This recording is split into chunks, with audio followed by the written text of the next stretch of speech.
যাদের ঋতুস্রাব বন্ধ ঠিক মতো ক্লিয়ার হয় না, ১ মাস ১.৫ মাস ২ মাস ৩ মাস চলে যায় আপনার ঋতুস্রাব বন্ধ, স্টার্ট হচ্ছে না।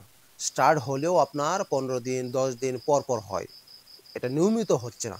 এটাকে নিয়মিত হওয়ার জন্য যাদের ১.৫ মাস ২ মাস ৩ মাস ৫-৬ মাস চলে যাচ্ছে হচ্ছে না, তাদের জন্য আজকের এই ভিডিওটা।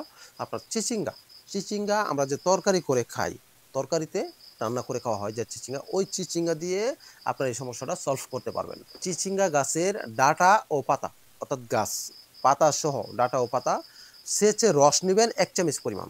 কয় চামচ পরিমাণ? ১ চামচ রস নিবেন। নিয়ে ১ চামচ পানি মিশাবেন। মিশিয়ে এটাকে হালকা একটু কুসুম গরম করবেন। করে আপনি এটা খাবেন। এইভাবে সকালে খাবেন একবার, বিকালে খাবেন একবার। তাহলে দৈনিক ২ বার খাবেন। এতে কি হবে? আপনার যে বন্ধ ঋতুস্রাব যেটা ক্লিয়ার ভাবে হচ্ছে না, এটা স্টার্ট হয়ে যাবে ইনশাআল্লাহ, এবং এর পাশাপাশি এটা নিয়মিত হয়ে যাবে। কারণ হচ্ছে এটা সম্পূর্ণ ন্যাচারাল প্রাকৃতিক গাছগাছরা। মানুষ মানুষের সাথে বেইমানি করতে পারে, কিন্তু গাছ কখনো মানুষের সাথে বেইমানি করে না। আপনি যদি সঠিক উপায়ে প্রসেসিং করে খেতে পারেন তাহলে অবশ্যই গাছের কার্যকারিতা পাবেন। আর যদি সঠিক উপায়ে প্রসেসিং করে না খেতে পারেন তাহলে তো আপনার গাছগাছরার উপকার পাওয়া যাবে না। যার কারণে হচ্ছে আপনার যারা ঠিকমতো তৈরি করে খেতে পারে না তারাই রেজাল্ট পাচ্ছে না। আর যারা সঠিক উপায়ে তৈরি করে খেতে পারতেছে 100% রেজাল্ট পাচ্ছে ইনশাআল্লাহ। অবশ্যই ফ্রেন্ডস আপনি এভাবে তৈরি করে খাবেন, তাহলে আপনার এই সমস্যাটা চলে যাবে। যদি ভিডিওটি ভালো লেগে থাকে তাহলে অবশ্যই ভিডিওটি শেয়ার করে দিবেন।